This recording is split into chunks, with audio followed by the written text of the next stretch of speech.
ആ സംഭവം ഒന്നുകൂടെ ഒന്ന് വൃത്തിക്ക് കഴുകിയെടുത്തിട്ടുണ്ട് കേട്ടോ. അപ്പോൾ അതിൻ്റെ കളർ നിങ്ങൾക്ക് മനസ്സിലാകുവേ. കണ്ടോ, നല്ല റെഡിഷ് കളറിൽ നല്ല സൂപ്പറായിട്ടാണ് നമുക്ക് കിട്ടിയേക്കുന്നത്. ഞാൻ ഈ വിത്ത് ഇനിയും നടുവാണെന്ന് പറയുന്നതിൻ്റെ കാരണം നമ്മളിതിൽ നിന്ന് കൂടുതലായിട്ട് വിത്ത് ഉണ്ടാക്കാനാണ് കേട്ടോ.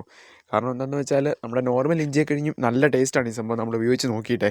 അപ്പോൾ കുറച്ച് കൂടുതലെണ്ണം ഉണ്ടാക്കുവാണെങ്കിൽ നമുക്കതും വീട്ടാവശ്യത്തിനായിട്ട് എടുക്കാമല്ലോ. അപ്പോൾ നമ്മൾ കറക്റ്റ് സമയത്ത് നട്ടില്ലെങ്കിലും നമുക്ക് ഇതിൽ നിന്ന് നല്ലോണം വിളവ് കിട്ടുമെന്ന് നമുക്ക് മനസ്സിലായല്ലോ.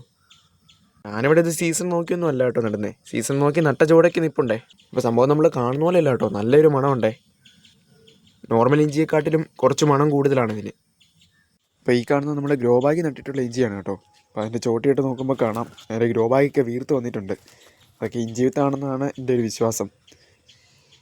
അപ്പോൾ അത് ഹാർവെസ്റ്റ് ചെയ്യാറായിട്ട് വരുന്നേ ഉള്ളൂ. അതിൻ്റെ തണ്ടൊക്കെ ഇവിടെ കൊഴിഞ്ഞ് വീഴുന്നേ ഉള്ളൂ കേട്ടോ. നമ്മുടെ മുമ്പേ കണ്ട പോലെ ഉണങ്ങി വീഴണം. അതുപോലെ ഇതും നമ്മുടെ ചുമലഞ്ചിയാണ് കേട്ടോ. ഞാൻ ചെറിയൊരു